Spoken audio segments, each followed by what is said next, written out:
છટા છે પણ 2018 નું છે જો નહીં આ સુધી ગ્રામ સભામાં જે ઠરાવમાં લીધેલા કામ એક બી થયેલા મંજૂર થયેલા હોય તો લિસ્ટમાં મૂકો। બિલપુડી ગામે 27મી ફેબ્રુઆરીએ ગ્રામ સભા યોજાઈ હતી। ગ્રામ સભા દરમિયાન બિલપુડીના ગ્રામજનો દ્વારા વહીવટદાર પર આરોપ લાગ્યા હતા કે ગ્રામજનો દ્વારા જે કામોની અરજીઓ ગ્રામ સભામાં આપવામાં આવે છે એ અરજીઓ વહીવટદાર અને બિલપુડી ગ્રામ પંચાયત દ્વારા ઠરાવમાં મૂકવામાં જ નથી આવતી। બિલપુડીના ગ્રામજનોના સરપંચ કાળથી લઈને વહીવટદારના શાસન સુધી હજી પણ કાર્યો થયા નથી। માજી સરપંચના સમયગાળામાં પણ લોકોના કામો ઠરાવમાં મૂકવામાં આવતા ન હતા અને અત્યારે પણ વહીવટદાર શાસનમાં કામોને ઠરાવમાં ન લેવામાં આવતા લોકો ખૂબ જ અકળાયા હતા અને ગ્રામ પંચાયતની કામગીરી ખિલાફ ગુસ્સે ભરાયા હતા।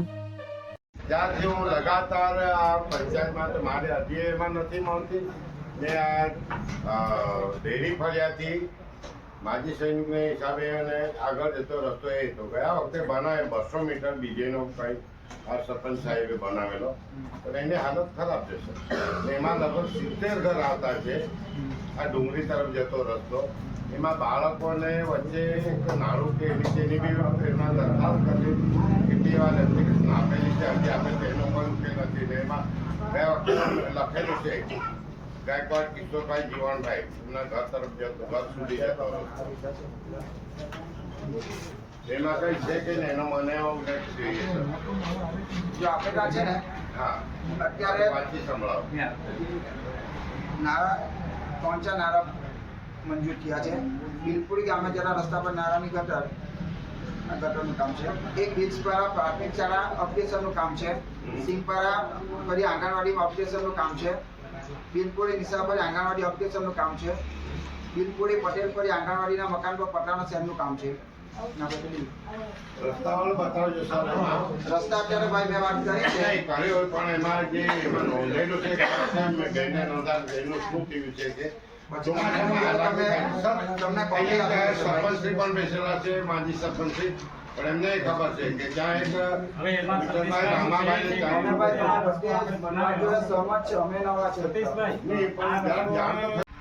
પાણી માટે આજે પણ વાસણાવાડી સાહેબ ખરા તો એમને બોલાવેલા હતા।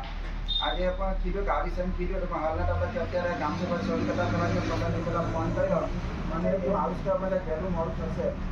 પાણીનો જે પ્રશ્ન છે જે વિસ્તારમાં વાસણોની લાઈન નથી એ વિસ્તારમાં પાસે લોકોની પાસે સર્વે કરાવીને આપણે જે વિસ્તારમાં પાણી નથી પહોંચેલું ઘર નળ કનેક્ટ નથી અપાયું તેને આપણે અપાવવાનું છે ને હજુ પણ વાસણો એટલે જે આપણે જે ટેન્ડર પાસ થયેલું છે નળ સે જલ એમાં એ લોકોને આપણી પાસે ગ્રામ પંચાયતમાં 18 થી 20 લાખ રૂપિયા બાકી છે પેમેન્ટ એને આપણે ચૂકવણું કરેલું નથી। જ્યાં સુધી દરેક ઘરે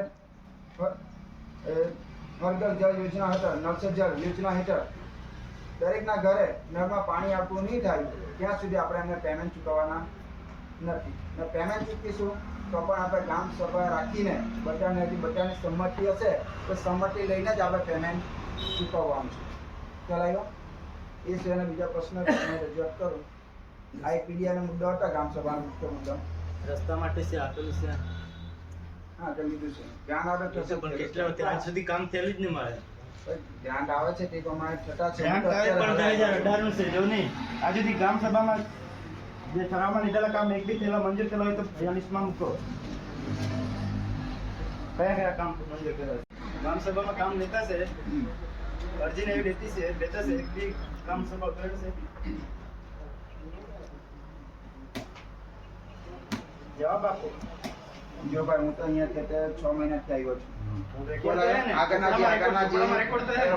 માજી સરપંચ હતા એ લોકો જે પણ ઠરાવમાં લીધો જે પ્રમાણે ગ્રાન્ટ આવી તે પ્રમાણે કામ થતા છે અત્યારે પણ ઘણા બધા કામ છે ને અત્યારે પણ કામ ચાલુ જ છે। અરજી 2018 ની છે જોઈ લો માલુમ છે અગાડી બી આપેલું તમે રસ્તો જો વચમાં બી આવેલા હતા કોઈ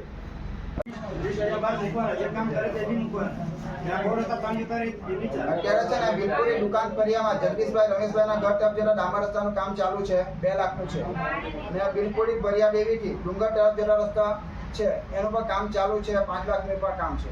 જેમ જેમ ગ્રાન્ટ આવે છે તેમ તેમ કામ થતા છે દરેક કામનું ઓનલાઈન થતું છે એટલે એવું નથી કે વગર કામે પણ આ 2018 નું છે તો હજુ નહીં લીધેલું કે તમે ભાઈ મેં તો પહેલા રજૂઆત કરી છે મોટા પણ ચોપડામાં તમે આવીને ચોપડા પેલા જોતા હોય કે એમ જ બે જાય ખુરશીમાં. સાહેબ કોલાય ડુંગરી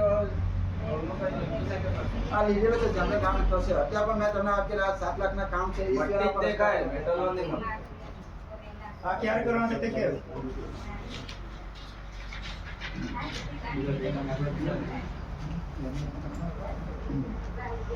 સતીભાઈ ગામ લોકોને એવું કેવું છે કે તમે ફક્ત ને ફક્ત અહીંયા કાગળમાં જ લખી લો છો બરાબર, એ ઠરાવમાં તમે મૂકતા નથી એમ ગામ લોકોનો આરોપ છે.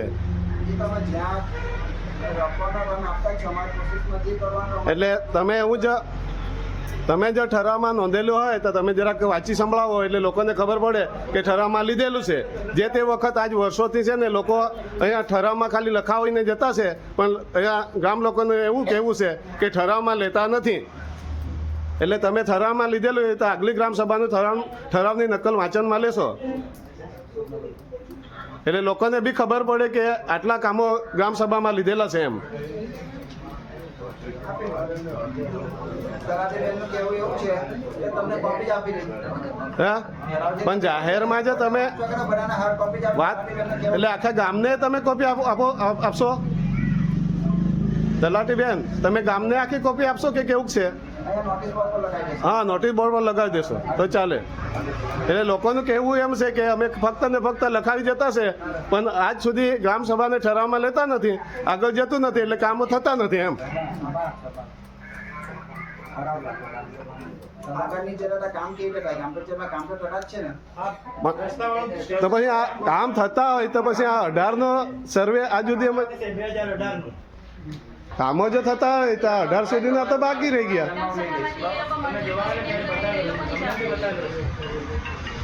એટલે ગામ લોકોનું કહેવું એવું છે કે જ્યારે બી તમે ગ્રામસભા ભરો તો રસ્તો જવા આવે ત્યારે બતાવો. તાલુકામાં અમે મોકલાવી દઈએ, પછી ત્યાંથી એ લોકો મંજૂરી નહીં આપે, એ લોકો જે એન્જિનિયર ખરા ને એ લોકોની જવાબદારી છે. અમે તો ભાઈ અહીંયાથી મોકલાવી દઈએ. પણ ઓનલાઈન તો સોનાબેન થતા હોય ને, તમે મોકલા આપે તો ઓનલાઈન થાય તો ખબર તો પડે ને. તમારે તાલુકામાં બાંધકામ સભામાં પ્રણવ સરને મળી લેવાનું. અમે તો ભાઈ અહીંયાથી ઠરાવની કોપી હા, તો ઠરાવની પછી નકલ આપો ઠરાવની કોપી તમને મળી બરોબર. પછી અન્ય યોજનામાં બી આનો પ્રશ્ન જવાબ આપો ને. બિલકુલનું કામ રસ્તાના માપમાં કોણ છે? એ તો જે તે એન્જિનિયર હોય એ લોકો કરે ભાઈ. અમારે તો જે તે બતાવવાનું ગામમાંથી એક વ્યક્તિ તો મૂકેલો જ હોય ને. ના, એ તાલુકામાંથી જ આવેલું. પણ કોણ છે એનું નામ તો હે ને? નામ બી ગામવાળાને ખબર પડી જોઈએ કે નહીં કે આ છે ભાઈ એમ. એટલે ગ્રામસભામાં કામ નોંધવા જ નહીં જોઈએ પેલી વાત. અહીંયા નોંધીને પછી એસોમાં અંકિત સર છે. તમારે ત્યાં અહીંયા નામ નહીં લાગે. તમારે જો પછી કાકા, એટલે તમારે જે આપણું ગામ છે બાપા તમે કામ જોયા હશે એટલે કેટલા રસ્તાથી અમને ખબર હશે. એટલે 13 થી 14 લાખના રસ્તાની બીજા થવાના છે. નથી આપણે ગ્રામસભામાં સાહેબ લોકોને બોલાવવા પડે. સાહેબ લોકોને બોલાવવા પડે ગ્રામસભા. તમે અહીંયા બતાવે તે નહીં ચાલે. સાહેબ લોકોને બોલાવવા પડે. ભાઈ અમે બી ઘરમાં છે ઉપરથી જે રીતે તમને તે જ અમે પાલન પણ કરીએ એ લોકો બી સાંભળે કે નહીં પ્રશ્ન? જે કઈ પ્રશ્ન કરે એ લોકો બી સાંભળે કે નહીં? એને એવું લાગે તમે કરજી આપી દેજો તાલુકા શું કરીએ